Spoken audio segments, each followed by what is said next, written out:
Hello and welcome to this soggy version of Vikings territory breakdown. I'm Joe Oberly, uh, senior writer at VikingsTerritory.com, ProPTSD.com. That's Mark Craig, NFL writer and Vikings insider. That's transpose. He's the NFL insider and Vikings writer for the Star Tribune and StarTribune.com.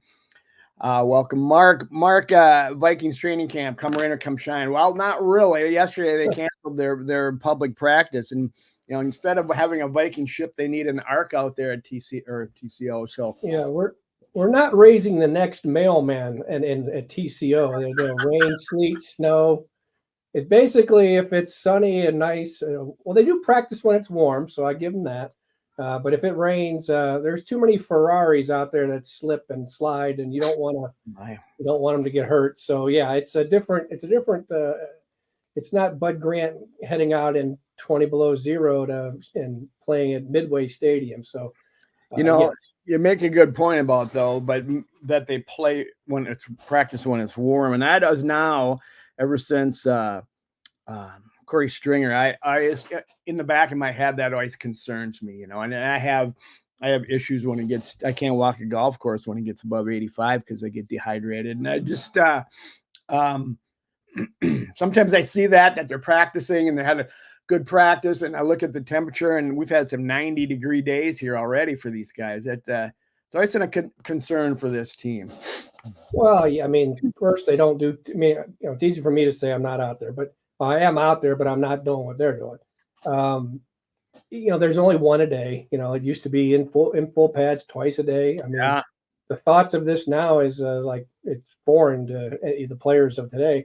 They take a lot of breaks. They, it's not like when you and I played high school football and they didn't give you water, or they gave you, at the end of a practice, or midway through, they might give you one break with a bucket. To this day, I can't drink green Gatorade, because it used to come in a bucket with a bunch of grass in it. And you'd be gulping it down. And so, yeah, they take very good care of these guys.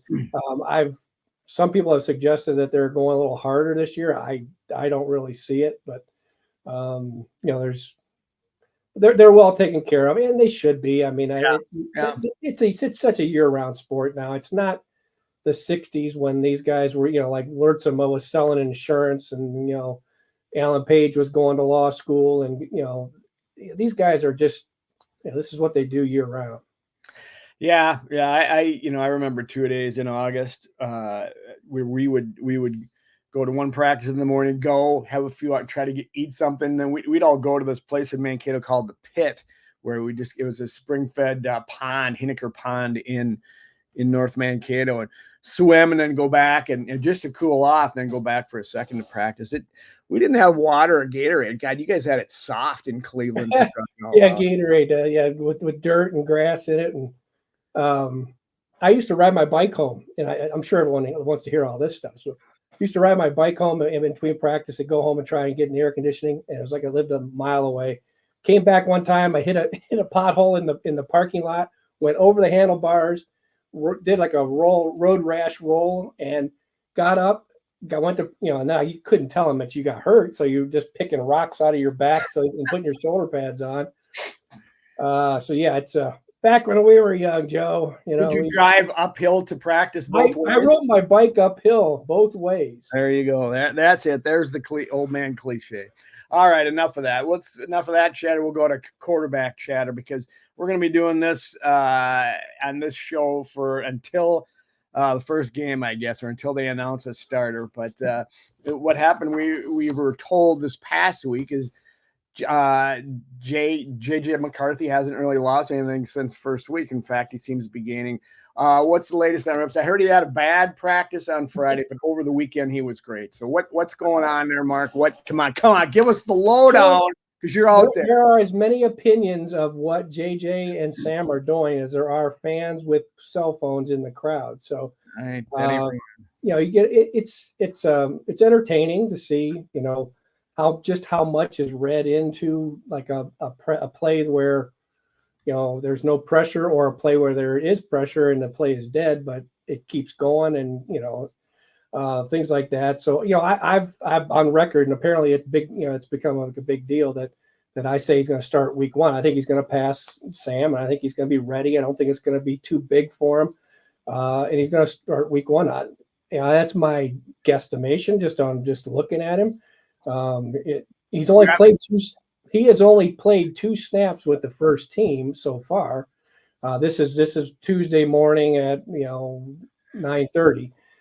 So they had a red zone where he came in. He handed off to Jordan Addison on a jet sweep, and then he threw a ball to Johnny Munn at the goal line that Theo Jackson almost picked off. It would have been like a pick 6. So it wasn't a great throw. That's all we have to go by. But there's a certain spark to him. There's his arm is fantastic. Sam's arm is great too. There's just a certain, I could see him sort of, he just has a quality about him, a leadership quality that you think is, you're trying to project, but there's something there that I think that's why he's picked the 10th overall. It ranges from, McCarthy's, is no good to, I retweeted it. It was, he's not human and he's the next Patrick Mahomes. Man, if he's that good, they got to steal a 10 overall, which was where Mahomes was picked too. So maybe we got something here. The anti hyperbole in you is by the end of this camp going to have him not being started. You're just going to have to go against people so you can it'd be like the draft. More F Mark Craig stuff. It'll be like the draft. I'll just change it up each day. I'll say he's terrible, and then Ricey. But no, I would say if I had to summarize what I think about him, looking at practice, Mason, kind of working against. He's working with the 2s, working against the 1 defense a lot. And there's no pressure, and things like that. His mind moves quickly. He's got a fantastic arm, and I feel like he's gonna get it. There's something about him watching him. I feel he'll get it. I think he'll also have some mobility, which I think they're gonna have to tap down a little bit because he's not a big guy right now. Yeah. And you don't want him to do a Jaron Hall and get blown up on a running play on a 3rd, 4th snap that he has as a Viking. But there's a lot to like here. And and this is granted, Kellen Mond was drafted in the 3rd or 4th round, 3rd round, I think. 3rd round, yeah. Watching Kellen Mond, the whole time he was here, it's just like Kellen Mond was 3 steps behind everyone else, and it just poured out of you when you watched him.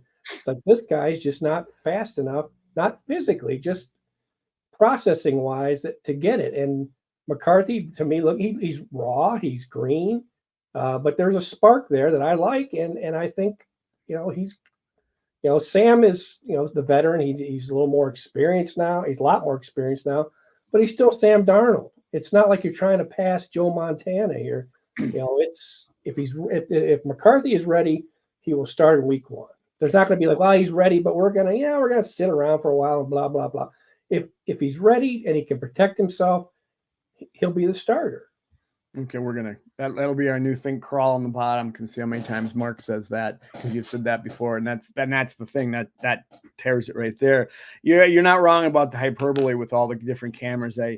I saw this one that over and over on Twitter X the other day that it's got, I think it's 7-on-7 and no rush, and JJ fades back and he's looking for, I want to say it was, I don't know who it was, in the corner of the end zone, and he throws a nice pass over the defender, but he sat there and looked at him the whole time, turned, he says, okay, I'm going to this guy, hurry up and get there, and then dink, it's a nice pass, no pressure.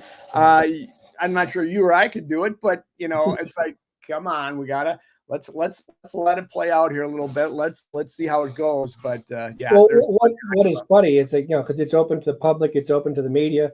We're down on the sideline, and I don't shoot any video, but we have camera people. We have they come by. You have it on your phone, Mark. You have video on your phone. You know how to use that, or yeah, but I may retweet somebody that does something, but I'm not.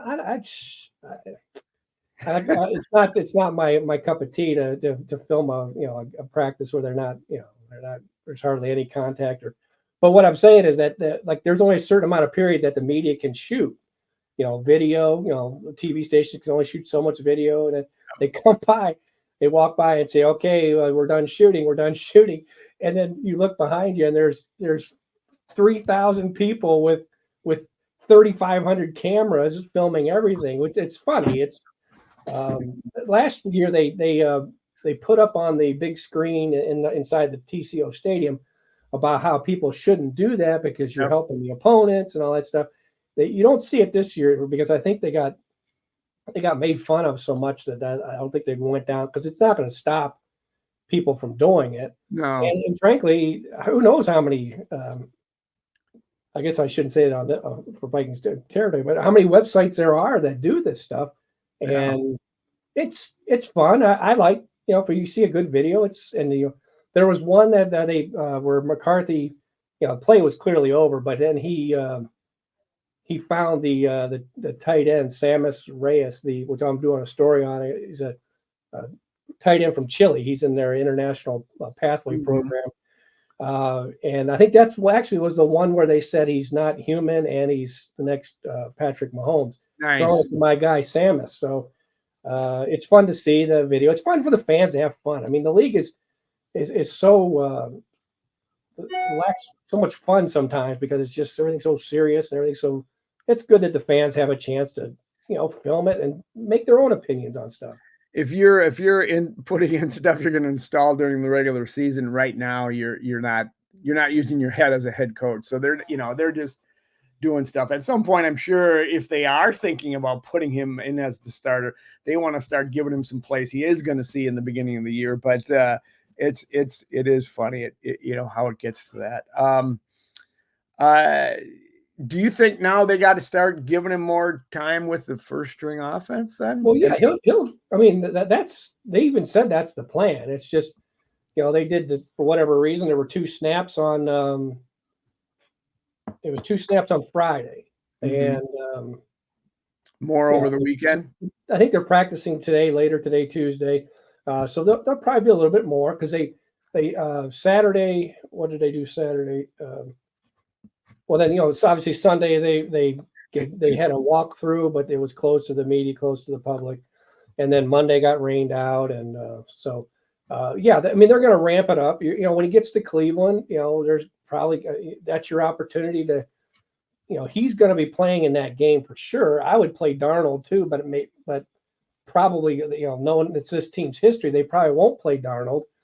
But they'll play McCarthy, and McCarthy will be with the second team, which is fine because Cleveland's not going to be putting Myles Garrett out there. So, but you want in that controlled joint practice, you want to see JJ McCarthy get some reps. So, I think this week you will see them, ramp it up a little. You're going to see him get more first team reps this week, and then going into Cleveland, you'll see more, I think. We're going on record with you saying from before even camp, you said he's going to be the starter. I've kind of maintained this is the year off. They will start Sam Darnold and work JJ in after a while if he doesn't do well, if Darnold doesn't do well. So I'm going to continue going with that. Well, yeah, and it very well could be that way. If he's not ready, I don't think it's predetermined. I feel like he's going to get to a point where you can say, okay, he's ready, put him in. But if you take him through this and you get to Cleveland and he's like, deer in the headlights, which I don't think this guy is going to have that. But if he is, then you say, hey, $10 million invested in Sam was a good deal.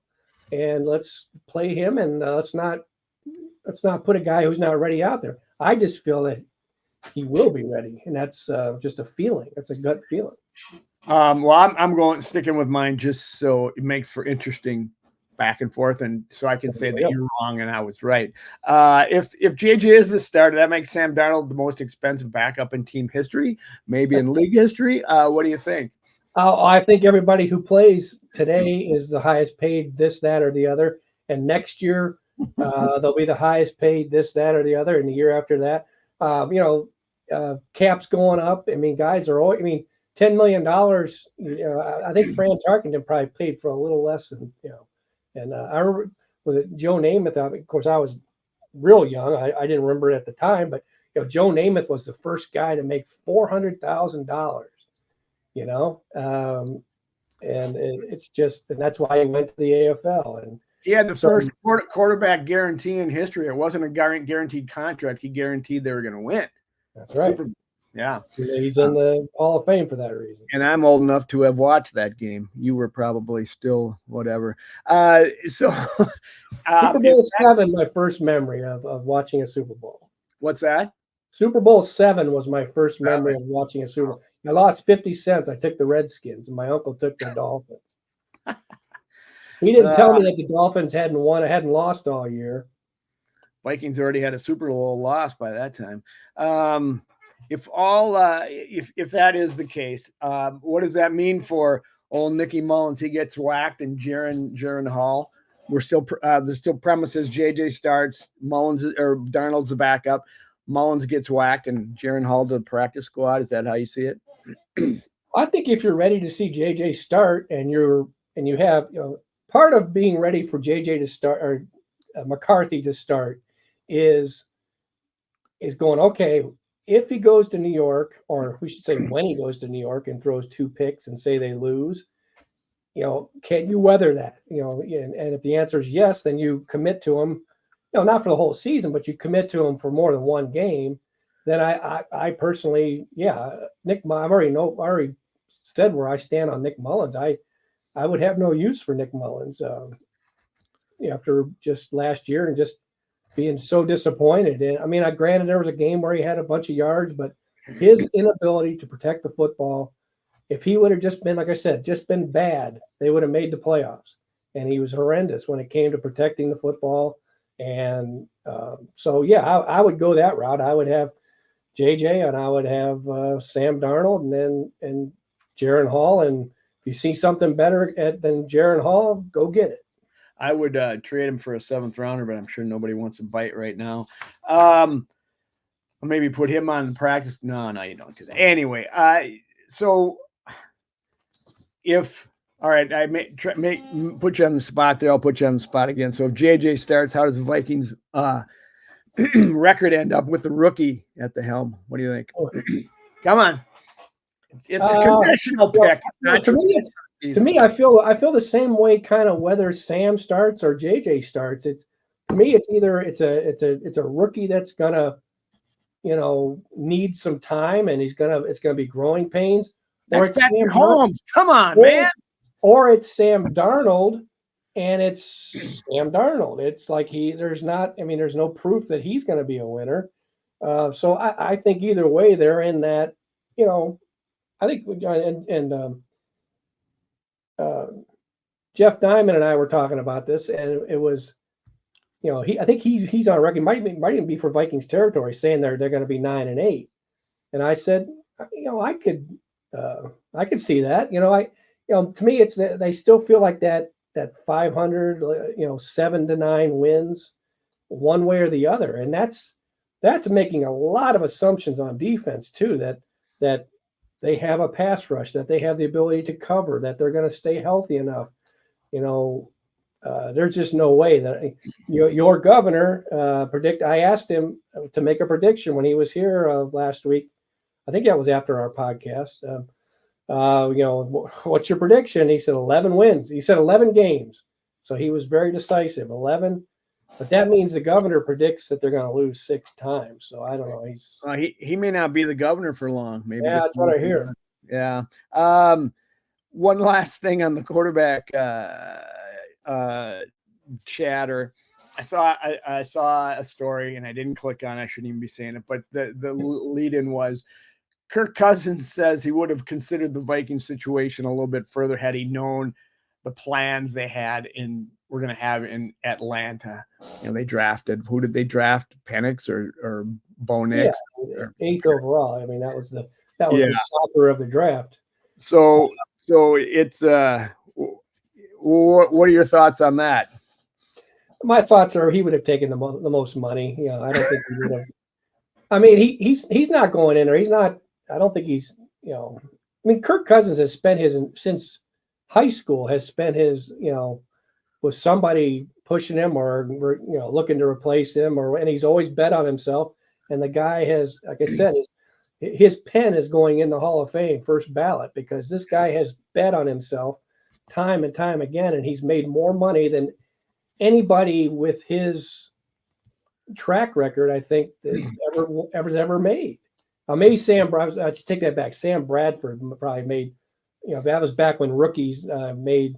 There was no rookie salary cap, and he came in like $50 million right away. So if you adjust for inflation over the years, it's probably Sam Bradford. But more as far as pure dollars, it's got to be Kirk. I mean, he's just racking up these monster contracts.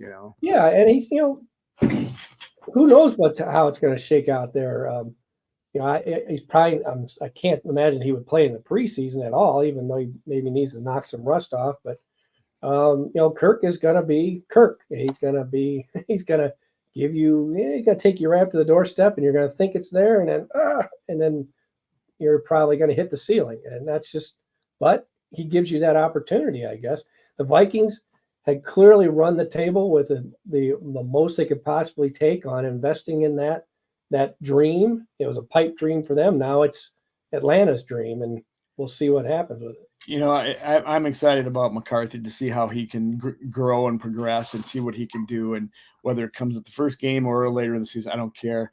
I'm excited for him, but I'm gonna be honest. I'll be having my eye on what's going on in Atlanta just to see how that Kirk 3.0 goes. So it'll be interesting. Anyway, enough on that. Well, certainly enough on Kirk. Let's take a quick break, and then we'll come back and talk about some more news out of TCO at camp and on the Vikings territory breakdown podcast. Come on back. Okay, welcome back to Vikings territory breakdown with Mark Craig from the Star Tribune. Mark, injury report from out at TCO. We got a few guys that are still nicked up, and for one of them at the top of the list, our old buddy Lewis Cine. I think the clock is ticking on his purple career if he doesn't get back on the field. Dude, what's up with Lewis? I mean, we go from talking politics off air to Lewis Cine on air. Boy, is that a deflation? Yeah, I don't know. I used to say you keep him around until Harrison Smith retires and see what you got. But, well, he's hurt now, and so he hasn't done much in over a week. Meanwhile, like one of the guys that's kind of standing out in practice, Theo Jackson, obviously light years ahead of Lewis Cine last year. That's not going to change, especially if Flores remains the defensive coordinator. So honestly, I'm coming over to the side of, well, he might not make the team this year because, keeping him around and trying to get something out of him after Harrison Smith retires, I don't know if it's worth a roster spot for that. And I think if you put him on the practice squad, I'm sure he's eligible, there'll be some team that would take him. So I guess if you don't care if you lose him, maybe you try and do that. I don't know. I think, it's hugely disappointing because that is a position that Flores salivates over. The Theo Jacksons, the Cam Bynums, Harrison, this Bobby McCain that they brought in, the guys that he likes. And here is this, specimen that looks like he could be, an all-pro safety physically, just is a non-factor. And it's, wow. I don't know that he deserves a roster spot now. I don't know that it's worth it. If they keep him, I think Kwesi is going to get roasted, because when it's his first ever draft pick, he's going to give him the huge benefit of the doubt. They gave Christian Ponder a huge benefit of the doubt, huger than he deserved, just because it was Rick Spielman's pick. Probably the GM has got plenty of influence and say, hey, don't cut him yet. He might still happen. And deep down, Kwesi wants that monkey to be removed from his back. If he lets him go, I think you have to look at Kwesi saying, okay, that's me admitting my mistake, but I'm not going to double down on it. I don't know if it's going to happen, but if he can't get on the field, he can't learn.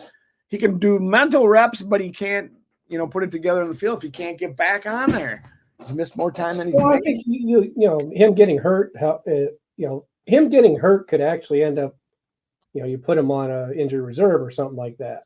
That's a way of stashing him if he's not seriously hurt. I mean, that a little secret. NFL teams have been known to do that before. Really? Yeah. So, in fact, the reason they called it the taxi squad was because Paul Brown, whenever he would, he'd want to keep someone, and the owner had a cab company in Cleveland, and they would put him, they'd have him go work for the cab company and stash him there, and then they needed him, bring him back. So there you go. But yeah, to me, it's I don't think at this point you look at, because whether he stays on a team or he leaves, that's a blown pick for Kwesi. And yep. But yeah, you want it to maybe come to improve down the road, but I just don't know that that's possible now. It's just I think they already know. So clearly not in their plans and just not what Flores wants. Flores, if they'd have to have a very, very good year and be like number one in defense for him to move on, I feel. But so it's not like, Flores is going to be gone in a year or two, or this may be Flores' job for a while.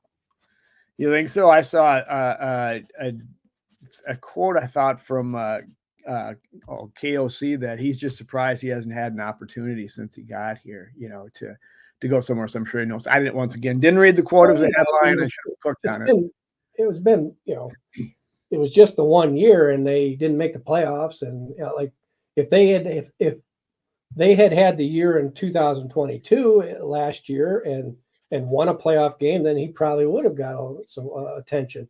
The irony of all this is somewhere Ed Donatel is sitting there going, I mean, granted, I wasn't a big fan of some of his defensive philosophies, but somewhere Ed Donatel is going, does anybody remember that we won 13 games? We all those takeaways we had in the last 2 minutes, the fact that they had more takeaways in 22 than they did 23. You know what I'm saying? It's like the perception has just been that Donatel was an idiot, and Flores is like one of the best defensive coaches in history. And I've just thrown it out there because Donatel's got to be somewhere going, hey, I did something right. Yeah, him and Zim are somewhere talking about these kinds of things. I don't know where Zim is, Oxnard, California. Yeah, he's ready to lead one of your favorite teams, the Dallas Cowboys. No, he'll lead one of my favorite teams, and he already did that. So the Dallas Cowboys are not it. It's like it would be worse if he went. He is with the former Packers coach, and that would be worse if he was up here coaching the Packers. Speaking of Packers, former Packer tight end Robert Tonyan is still hurt. The Vikings are going to have to be counting on him. So, how's his injury progressing? Any word on that? What's going on there? He had back spasms, and he didn't come back. There's been 2 practices since he's had the back spasms. My God, come on! I got back on the golf course after back spasms. I finished my round, for crying out loud. You said you had some tight end experience, so. In the meantime, Johnny Munt is setting like world records for most targets in a training camp, I think. I mean, the guy's like, there's one guy who's not getting any rest out there. There's no vet days or anything. Johnny Munt. They had a red zone period. I was writing about kind of watching Jefferson as he went through the practice, and had a red zone period where Johnny Munt got 3 targets and Jefferson didn't even get a look. So, and Josh Oliver was on Saturday played a little bit more. There was a couple of days where he was just kind of standing there. That just shows you, Mark, that JJ was looking at film from last year, because Johnny Munt was getting more looks than some of the guys last year in this offense. Yeah, his one target with the first team, Johnny Munt at the goal line, and Theo Jackson read it from 10 steps back. That's nice to hear. But okay, well, hopefully he gets back on there soon. And the other one was Jerry Tillery went down, which is not good news. I guess he was carted off, I think. What happened there? He refused the flatbed cart and went in a golf cart. It appears O'Connell said he was just cleated, just took a spike in the shin or something. I don't know. It looked a lot more serious than getting stepped on or whatever it was. But yeah, I mean they're I don't know that Jerry Tillery is a big man that has a lot of power. He's wearing 99, and it's kind of funny to watch because though he's big, it's like he doesn't have any of the quick twitch that different position than Daniil, but he's going to have to be a guy who pushes that line, not finds any quickness to side. But yeah, he's a starter, and I don't even know that he's a starting caliber. So if you lose him, Jonathan Bullard on the other side, to me, is a backup caliber player. He's a starter.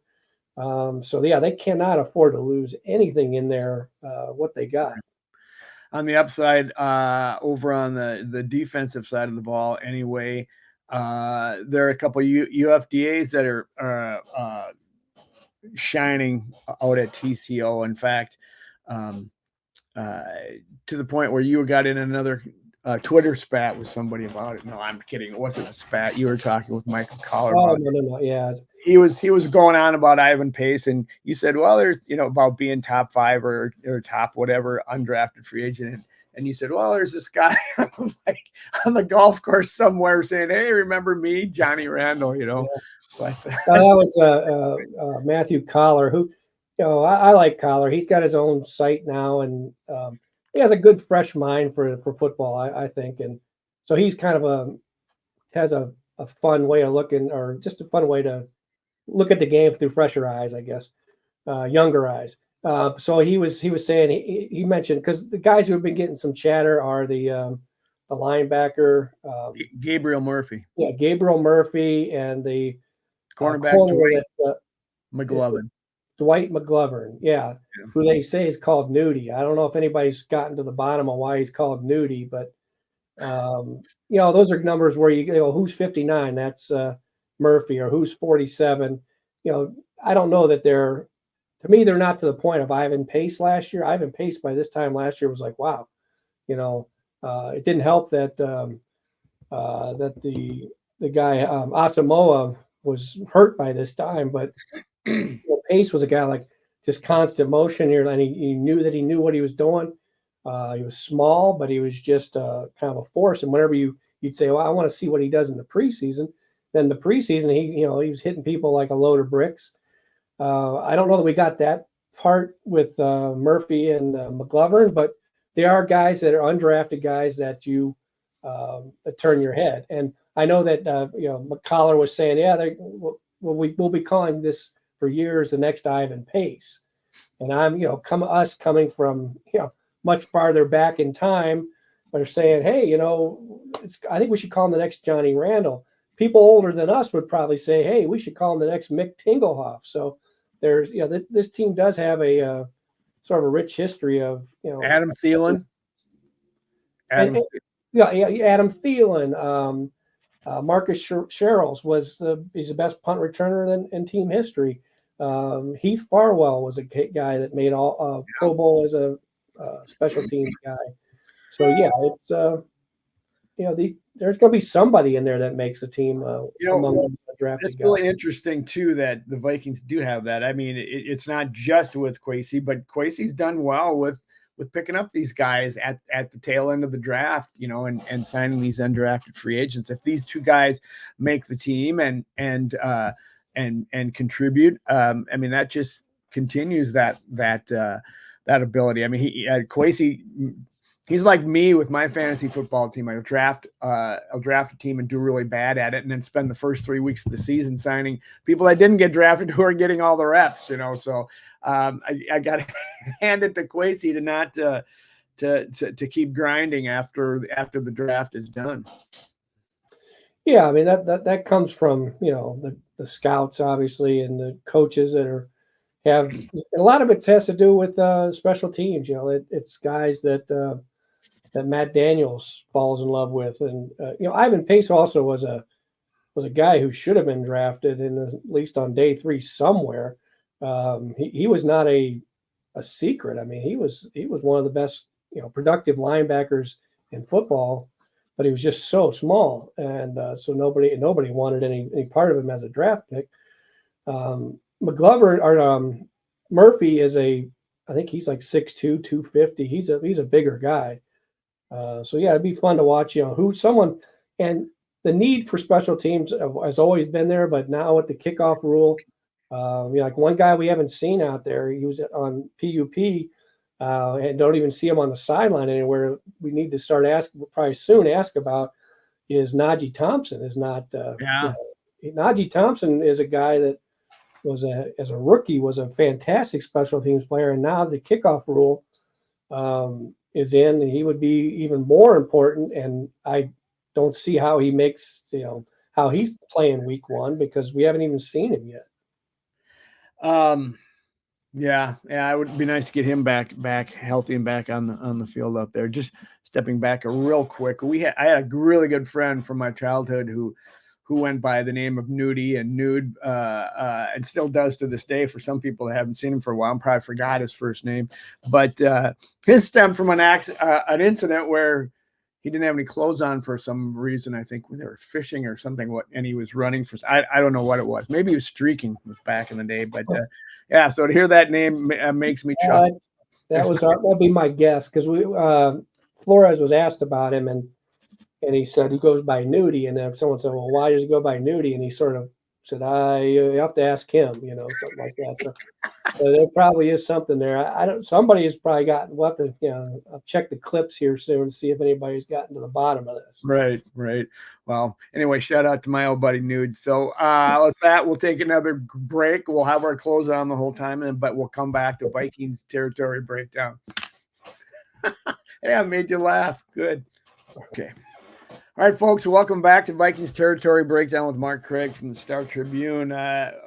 We've had some wide receiver news this week. I'm going to call it the good, the bad, and the ugly of wide receivers. So let's start with the good, and that is Jalen Nailor has been having one of the better camps than anyone out there at TCO. He's made plenty of catches and opened some eyes and been on plenty of video for those fans.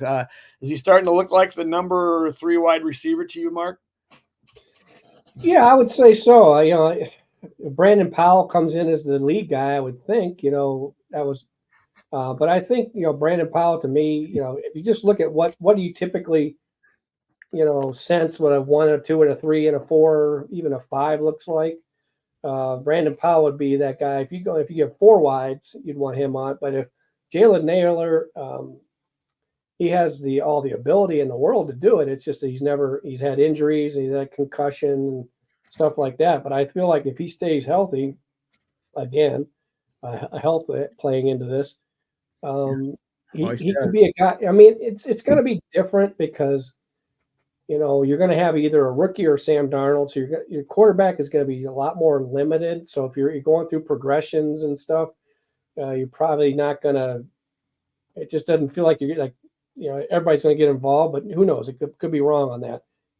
You also have T.J. Hawkinson, who probably doesn't play week 1.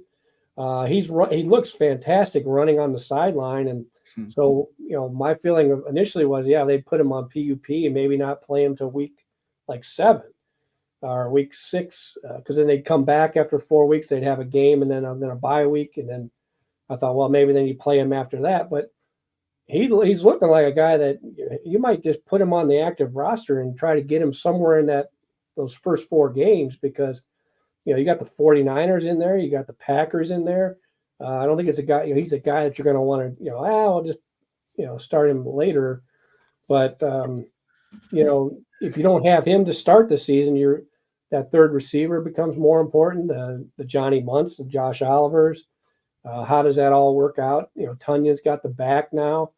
But I would say that Nailor is looking he's looking good. He's looking more like a guy you would expect, whenever you saw him make some, like his rookie year. I think he had a couple games at the end of the year where he was like, that looks like a guy that you can be your number 3 receiver down the road.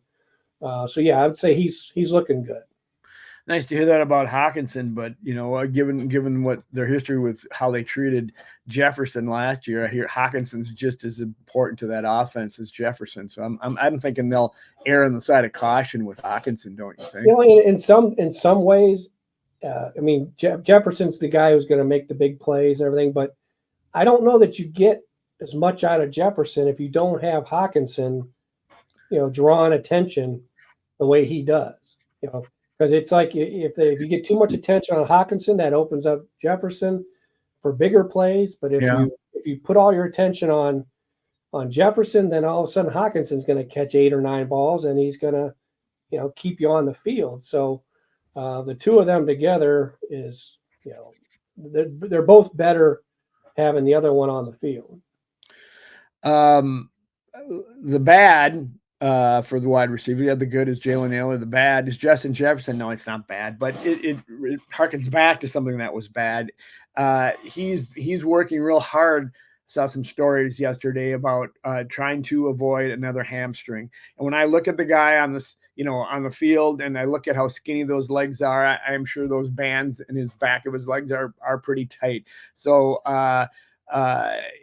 is he really concerned about having another one?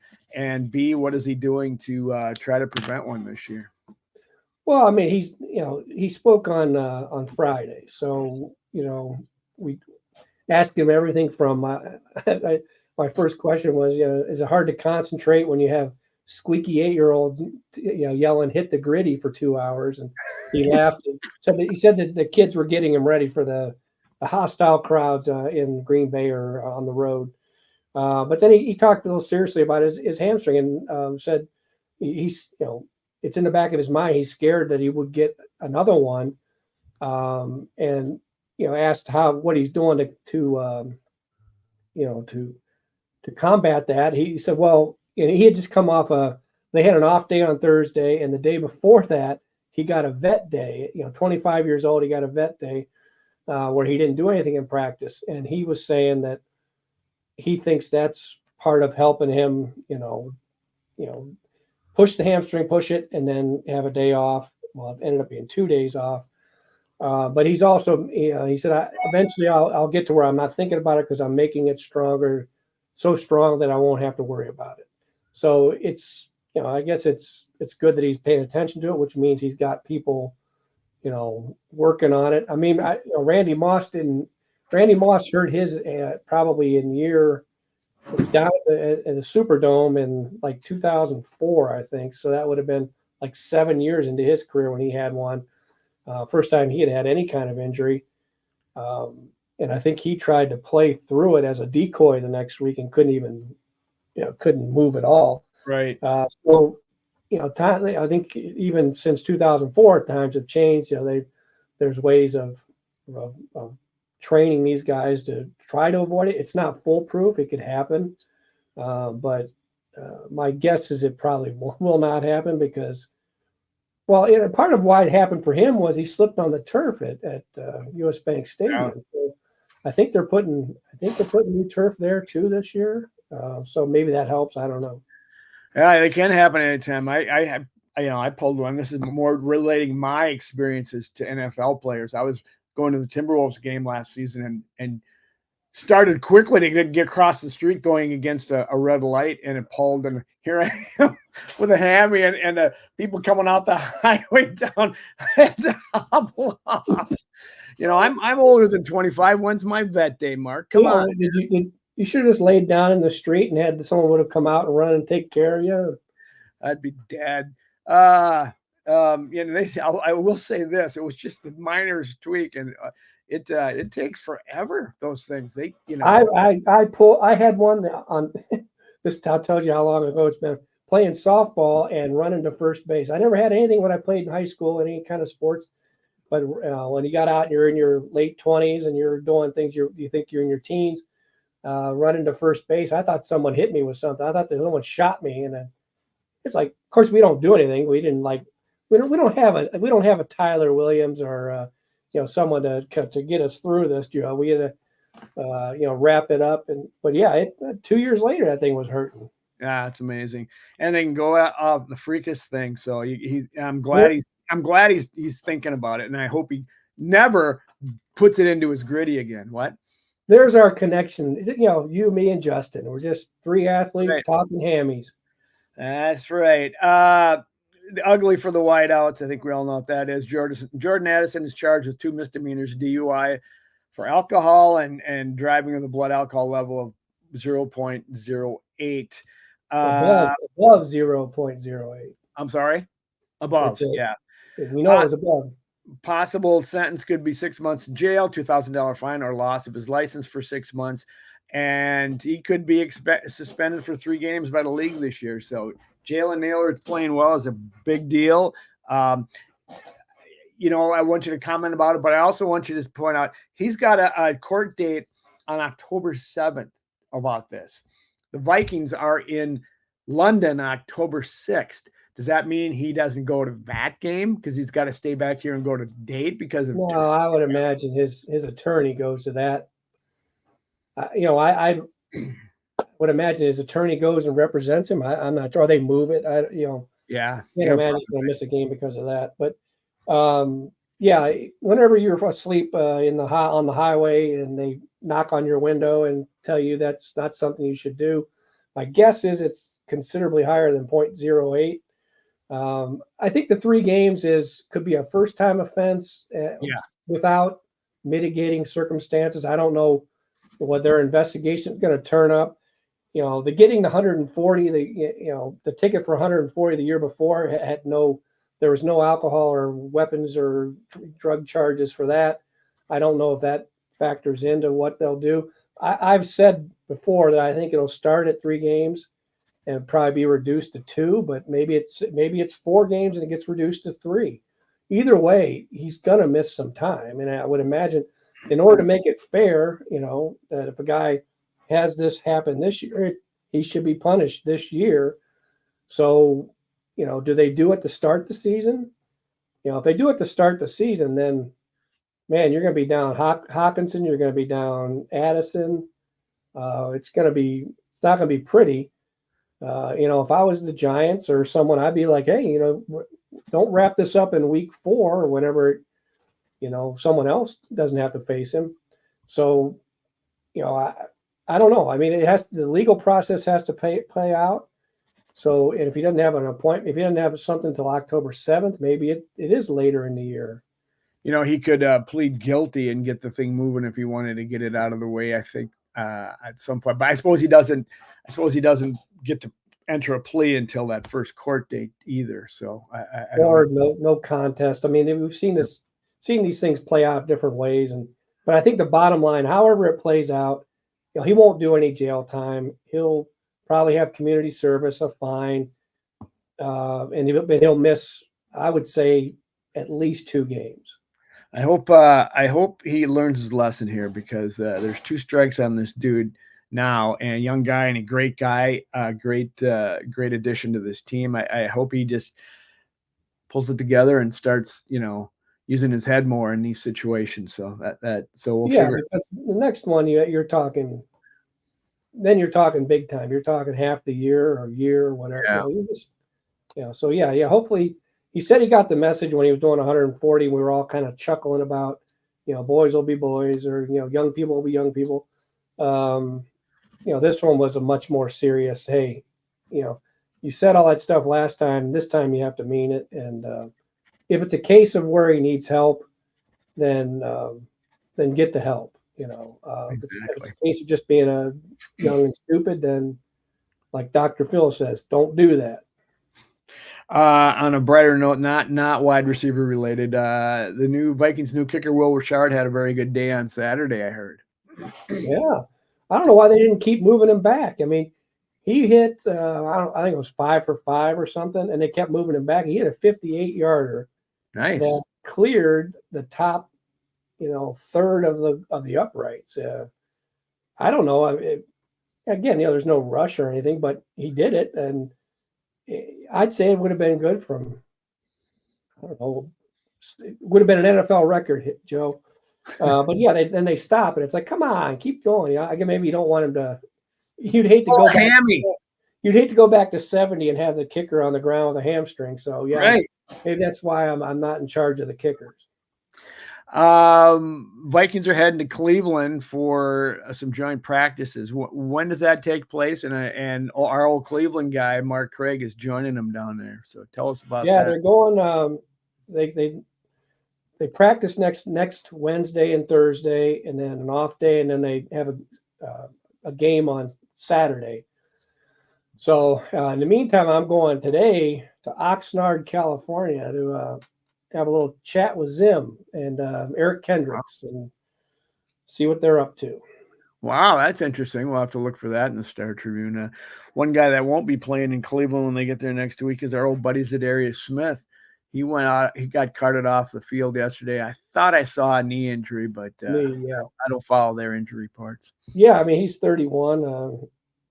He was having a defensive player of the year type season in Minnesota up until that one, I think it was Buffalo game where he went, tweaked his knee or something at the end, and he was second half of that year he was not the same player as he was the first half of that year. So, and he didn't have big numbers for Cleveland last year, but he was a presence and made Myles Garrett. Myles Garrett was defensive player of the year. One reason was Zadarius Smith on the other side was I think he only had 5.5 sacks, but he was a force.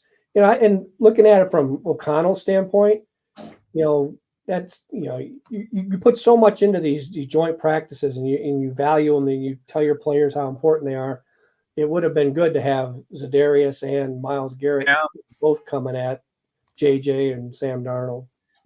I'm sure they'll put a decent defense out there for JJ when he gets to get behind center. So that there'll be a lot to come look at and come out from this joint practice. And it's good that we'll have Mark Craig down there checking it out for us. That'll come sometime later next week, Wednesday, Thursday, after they've had a little time to do that. But so that we'll look forward to that. And in the meantime, thanks, Mark, for your contributions, your insight.